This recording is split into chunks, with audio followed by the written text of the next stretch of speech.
अस्सलाम स्टूडेंट्स, उम्मीद है कि आप सब लोग खैरियत से होंगे।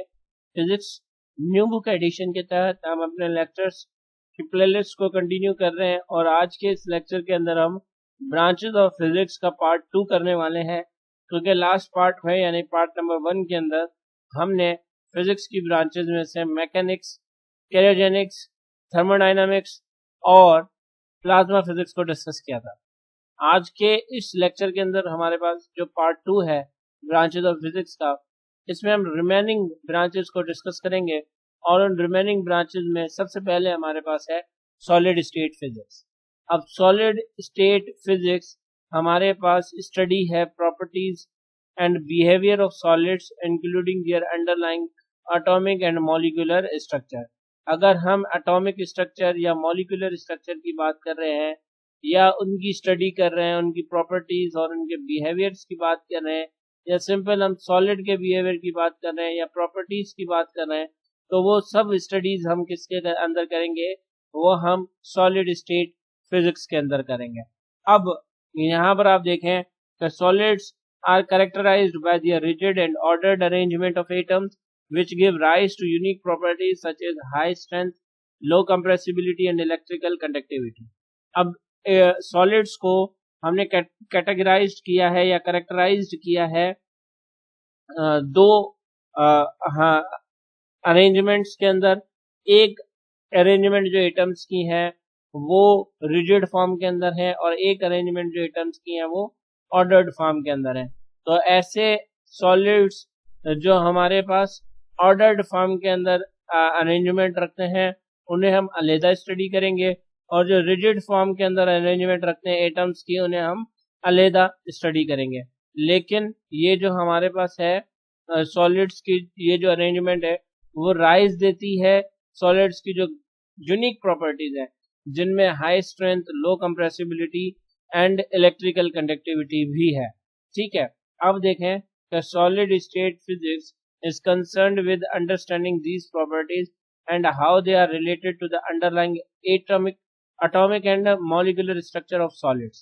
अब solid state physics concern करती है कि हम उन प्रॉपर्टीज को समझें और देखेंगे वो किस तरीके से रिलेट करती हैं एटॉमिक या मॉलिक्यूलर स्ट्रक्चर ऑफ सॉलिड्स से। ठीक हो गई बात? यानी कि अगर हमारे पास रिजिड अरेंजमेंट है तो वहां पर high strength, low compressibility and electrical conductivity, या दूसरे जो हमारे पास प्रॉपर्टीज हैं जिनमें फिजिकल या केमिकल प्रॉपर्टीज की अगर हम बात करें सॉलिड्स की, तो उनमें किस तरीके की चेंजेस आती हैं और स्ट्रक्चर में क्या चेंज आएगा, तो ये सब स्टडी भी हम किसके अंदर करेंगे?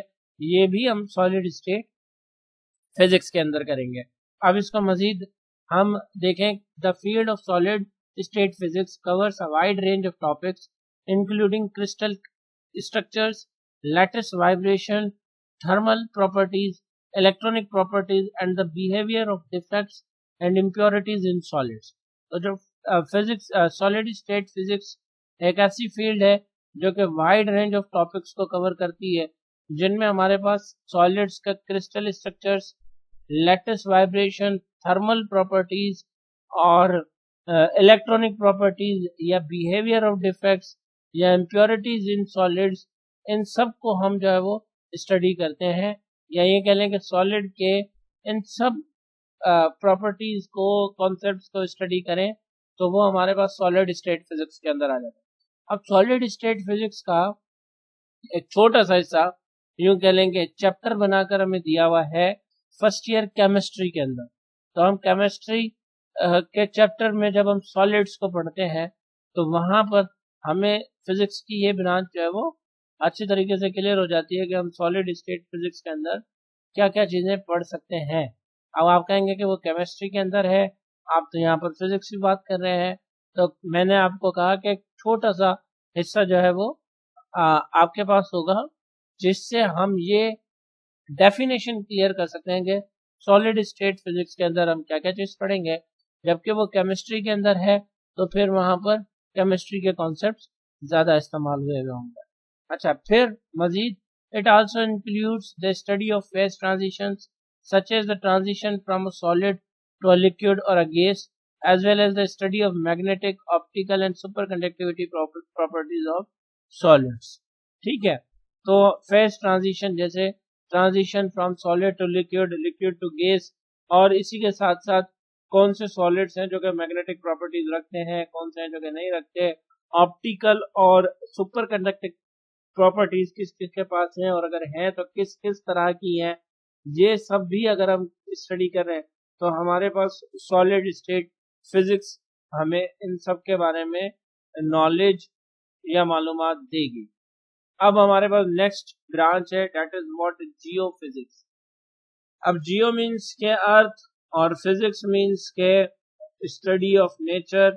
सो अगर मैंने ओल्ड कॉन्सेप्ट के हवाले से डेफिनेशन बताई है, तो हम यूं कह सकते हैं कि अगर वन वर्ड मीनिंग लेना चाहें तो यूं कह सकते हैं कि the study of nature of earth is called Jio physics. अब देखेंगे यहाँ पर जो फिजिक्स की, जियो फिजिक्स की डेफिनेशन है वो कुछ इस तरीके से है कि geophysics is the property is the study of physical properties and processes of the earth and its environment including its structure, composition and behavior। ठीक है, जियोफिजिक्स हमारे पास स्टडी है फिजिकल प्रॉपर्टीज या उन प्रोसेसेस की जो कि अर्थ के हैं, जिसमें उनके एनवायरनमेंट का चेंज होना, उसके स्ट्रक्चर के बारे में, उसके कंपोजिशन के बारे में, उसके बिहेवियर के बारे में, अर्थ की फिजिकल प्रॉपर्टीज के बारे में जो हम स्टडी करेंगे वो हमारे पास आ जाएगा जियोफिजिक्स के अंदर। It seeks to understand the structure, composition and behaviour of the earth including its atmosphere, ocean and solids earth as well as the processes that shape the planet and its environment. तो ये हमारे पास क्या है कि ये हमें समझाता है या यूं कह लें कि नॉलेज देता है किसके बारे में, अर्थ के स्ट्रक्चर के बारे में, अर्थ के कंपोजिशन के बारे में, अर्थ के बिहेवियर के बारे में, जिनमें इंक्लूड है एटमॉस्फेयर, ओशंस, सॉलिड अर्थ, और ये प्रोसेसेस किस तरीके से प्लैनेट को शेप देते हैं और एनवायरनमेंट पर क्या इम्पैक्ट है। ये सब स्टडी अगर हम करेंगे तो वो हमें फिजिक्स की किस ब्रांच के अंदर करना पड़ेगा, वो हमें फिजिक्स की ब्रांच जियो फिजिक्स के अंदर करना पड़ेगा। यहाँ पर मैंने एक पिक्चर भी रख रखी है, आप देखें कि अर्थ की सरफेस में अर्थ के 3 लेयर्स हैं। सबसे पहला कोर, फिर mantle and then near surface को हम कहते हैं अर्थ क्रस्ट।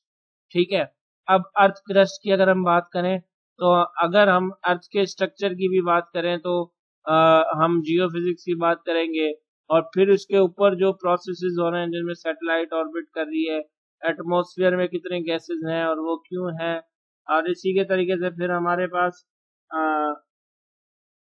ग्लेशियोलॉजी है जिसमें हम ग्लेशियर्स के बारे में पढ़ते हैं, ओशनोग्राफी है, ओशंस के बारे में पढ़ते हैं, एक्सप्लोरेशंस हैं, तो वोल्केनोज हैं, अर्थक्वेक्स हैं और प्लैनेट्स हैं। तो इन सब की स्टडी हम किसके अंदर करेंगे, इन सब की स्टडी हम जियोफिजिक्स के अंदर करेंगे। अब इसको मजीद हम एलाबोरेट करते हुए, geophysics includes a wide range of subfields such as seismology, which studies earthquakes and the structure of the earth's interior, and geomagnetism, which studies the earth magnetic field। अब जियोफिजिक्स के अंदर भी हमने 2 ब्रांचेस को देखा है कि सब फील्ड्स हैं इसकी, जिसमें सबसे पहले हमारे पास है सीस्मोलॉजी। अब सीस्मोलॉजी क्या है, जो कि अर्थक्वेक की स्टडीज हम करते हैं, और structure of the earth surface की बात अगर हम करें तो इसके लिए हमारे पास जियोफिजिक्स की सब फील्ड सीस्मोलॉजी को हम डिस्कस करेंगे, और इसी के साथ साथ फिर हमारे पास इंटीरियर ऑफ अर्थ को भी डिस्कस करने के लिए सीस्मोलॉजी की बात करेंगे हम। लेकिन अगर हम अर्थ की मैग्नेटिक फील्ड की बात करें तो फिर वो जियोमैग्नेटिज्म के अंदर हम इसकी स्टडी करेंगे। ठीक हो गई बात। अब आगे मजीद it also include the study of geodynamics, which deals with the Earth's tectonic plate and the movement of the Earth's crust, and the geodesy, which deals with the shape and the size of the Earth।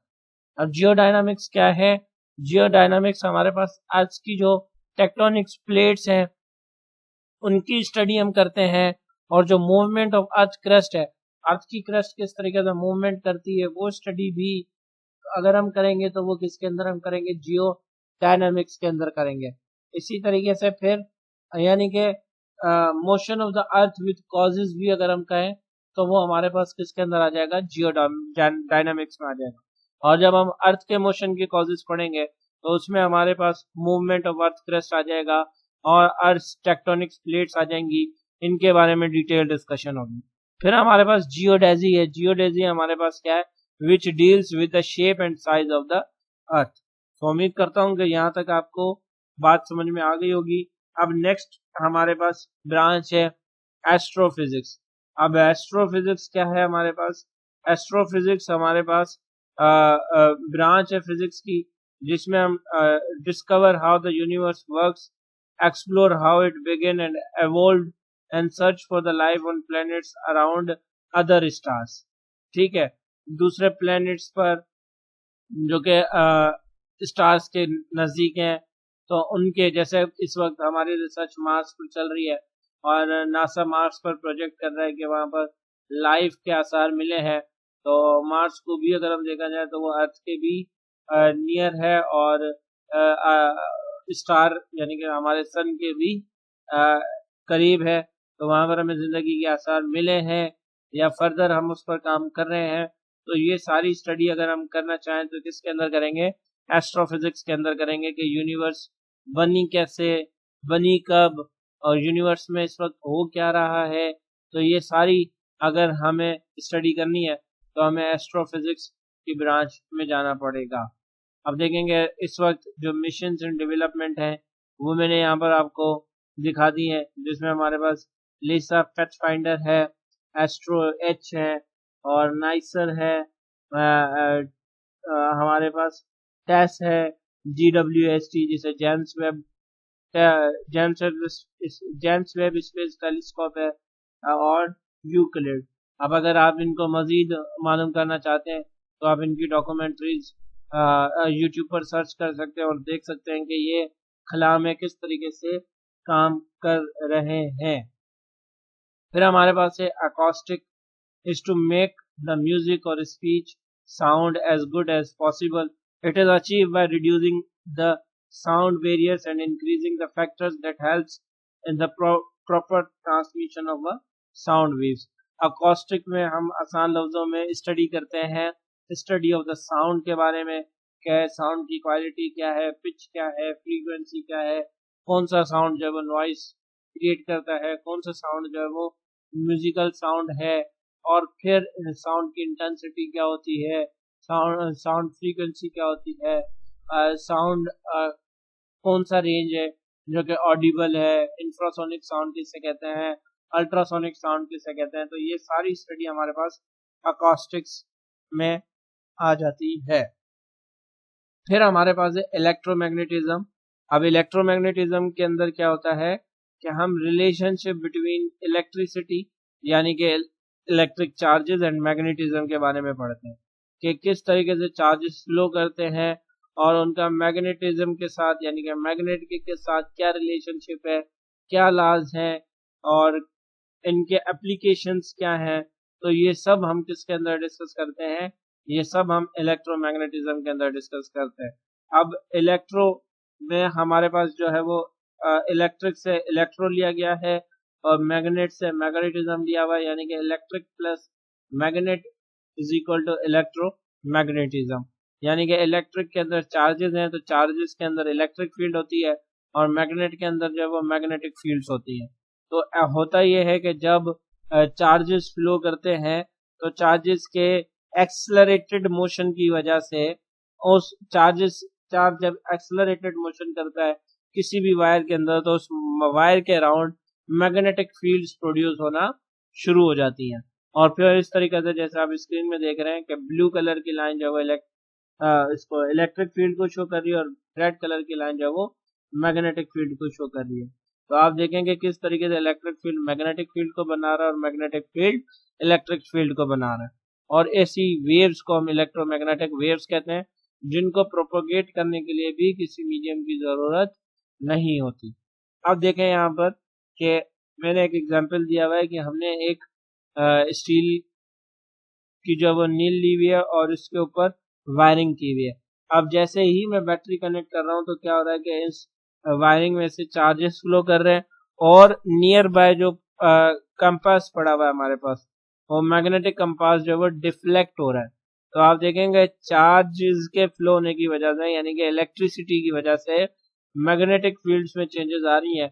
तो ये जो relationships पढ़ते हैं और ये जो laws हम पढ़ते हैं जिनमें इलेक्ट्रिसिटी और मैग्नेटिज्म का आपस में रिलेशन होता है, तो ऐसी ब्रांच को हम इलेक्ट्रोमैग्नेटिज्म कहते हैं। और ये हमारे पास बहुत इंटरेस्टिंग ब्रांच होती है और इसकी वजह से ही हम अपने घरों में एसी, रेफ्रिजरेटर्स और काफ़ी सारे जो है वो होम अप्लायंसेस, तकरीबन सब होम अप्लायंसेस इनके ही वजह से इस्तेमाल कर रहे हैं। फिर हमारे पास आ जाती है fluid mechanics, branch of physics that deals with the study of liquid and gases. जब हम लिक्विड एंड गैसेस को मिला के बात करते हैं तो हम बात कर रहे हैं फ्लूइड्स की। तो इट मीन्स कि हम लिक्विड और गैसेस और उनके बिहेवियर्स या इंटरेक्शन की बात करेंगे विद सॉलिड सरफेसेस, तो ये हमारे पास फ्लूइड मैकेनिक्स आ जाए। आसान लफ्जों में हम लिक्विड्स एंड गैसेस और उनके बिहेवियर और इंटरेक्शन जो कि सॉलिड सरफेसेस के साथ होते हैं उनकी स्टडी करेंगे तो वो हमारे पास फ्लूइड मैकेनिक्स के अंदर आ जाएगा। It is concern with the relationship between fluid flow, pressure and temperature as well as the forces that fluid exert on the objects in their path। ठीक है, तो ये हमारे पास किसके साथ कंसर्न करता है? रिलेशनशिप के साथ कंसर्न करता है। किन के रिलेशन?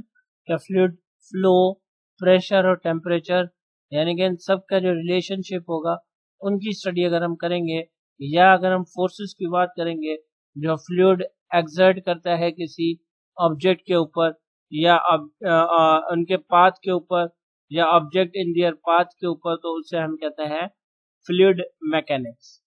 ये हमारे पास अपकमिंग चैप्टर्स के अंदर है और हम इन्हें काफ़ी इन डिटेल इन चैप्टर को डिस्कस करने वाले हैं।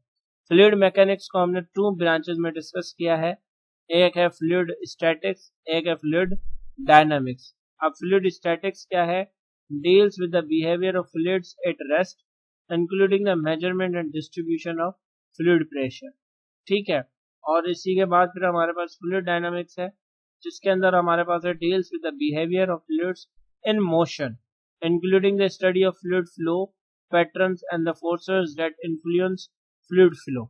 आसान लफ्जों में फिल वक्त सिर्फ इतना याद रखें कि फ्लूइड स्टैटिक्स के अंदर हम फ्लूइड्स की स्टडी तो करते हैं, लेकिन वो फ्लूइड्स किसके अंदर होते हैं? रेस्ट के अंदर होते हैं, और हम उनकी मेजरमेंट्स या डिस्ट्रीब्यूशन ऑफ फ्लूइड प्रेशर की भी स्टडी कर रहे होते हैं।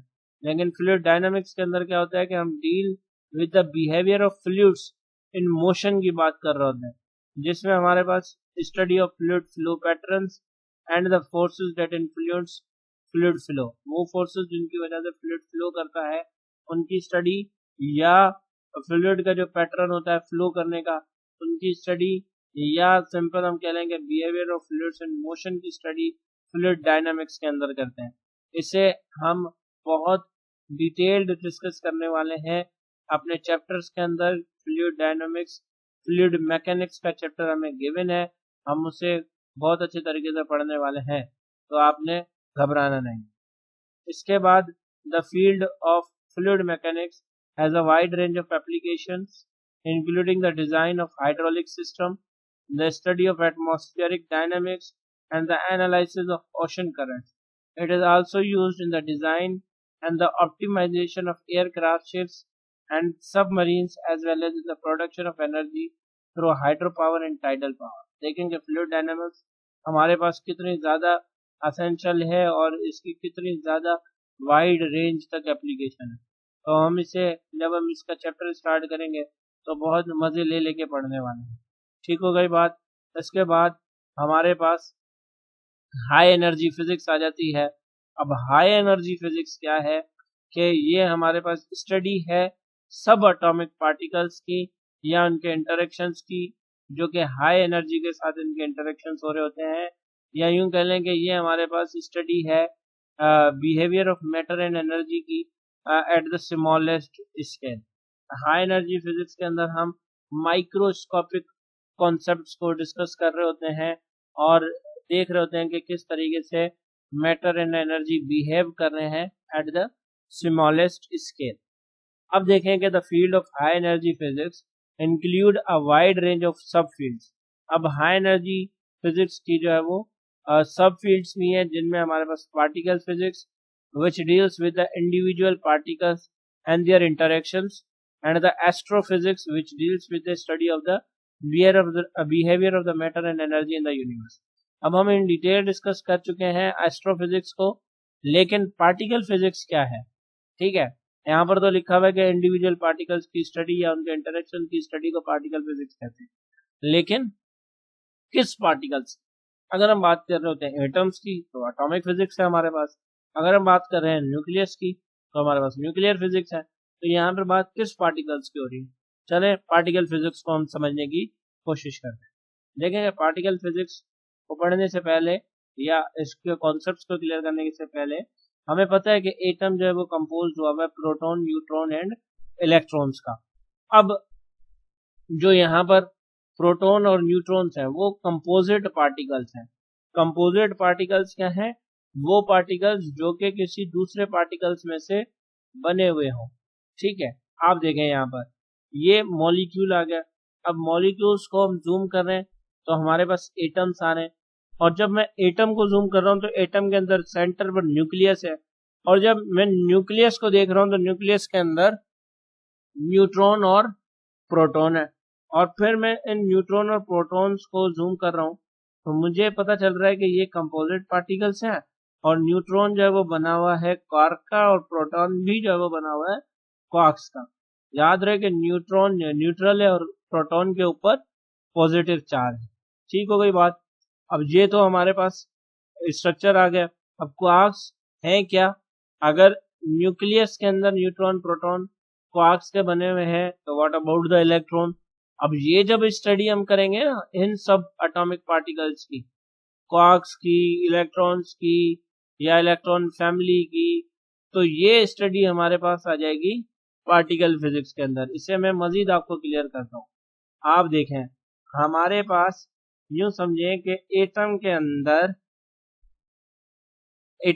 दो फैमिलीज हैं। एक फैमिली है जो कि 6 मेंबर्स पर बिलोंग करती है, जिन्हें हम कहते हैं लेप्टॉन्स फैमिली, और दूसरी हमारे पास है क्वार्क्स फैमिली जो भी 6 मेंबर्स पर कंसिस्ट करती है।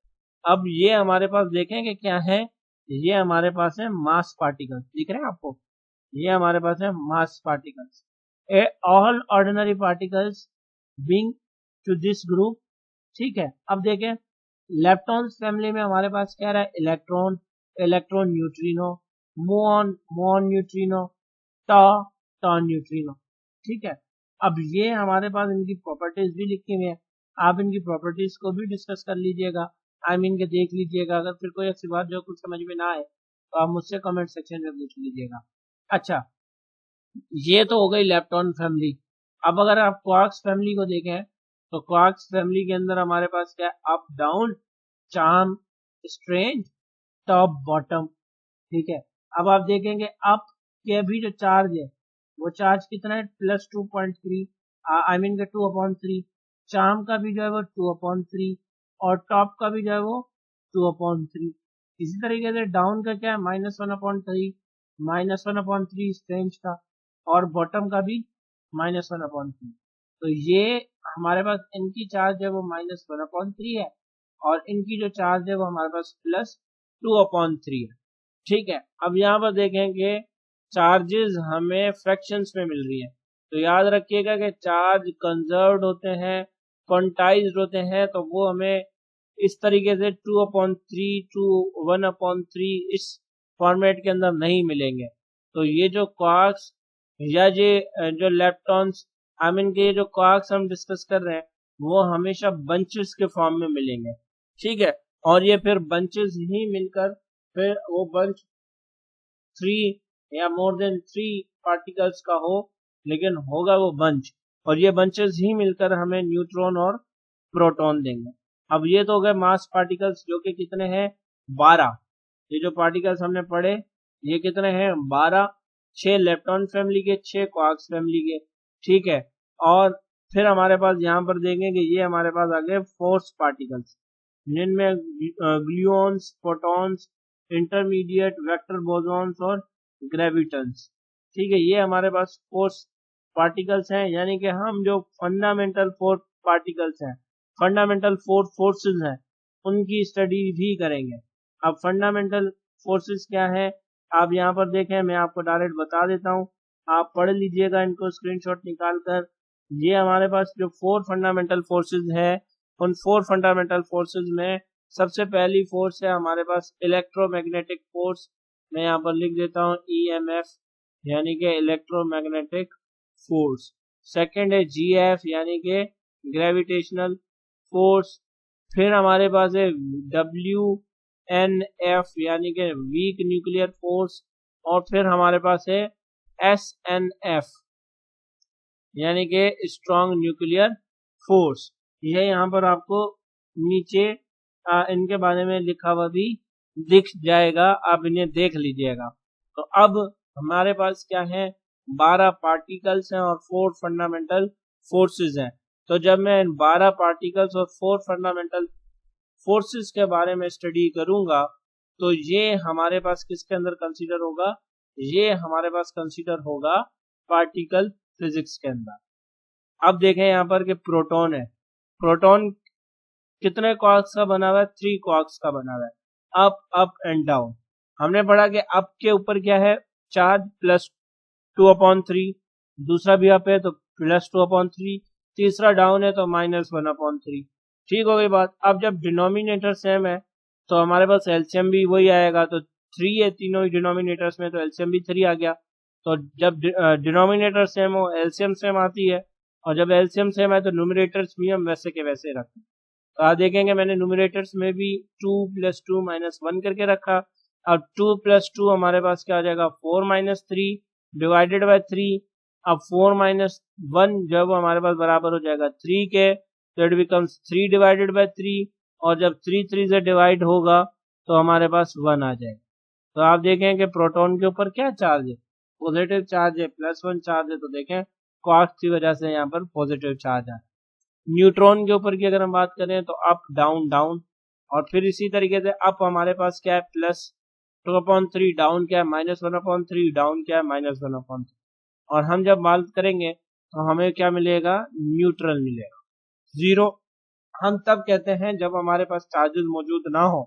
यहाँ पर चार्जेस तो मौजूद हैं, पार्टिकल्स तो मौजूद हैं, लेकिन उनका सम 0 आ रहा है, तो हम कहेंगे कि न्यूट्रॉन न्यूट्रल है, प्रोटॉन पॉजिटिवली चार्ज है और इलेक्ट्रॉन नेगेटिवली चार्ज है।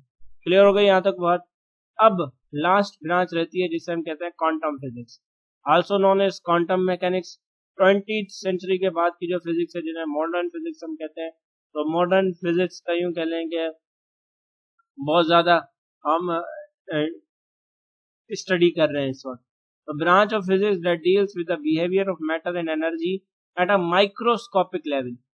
मैंने आपको पहले भी बताया जब हम क्लासिकल और क्वांटम मैकेनिक्स को डिस्कस कर रहे थे, तो जैसे हम सब एटॉमिक पार्टिकल्स या एटम्स के बारे में माइक्रोस्कोपिक लेवल्स पर जब हम बात करते हैं, स्केल पर बात करते हैं, तो मैटर एंड एनर्जी का जो बिहेवियर होता है उसकी स्टडी हम क्वांटम फिजिक्स के अंदर करते हैं। अब it is concern with the understanding of how the universe, of how the behavior of these particles governed by the principle of quantum mechanics, which describe the behavior of particles in terms of probabilities rather than the outcomes.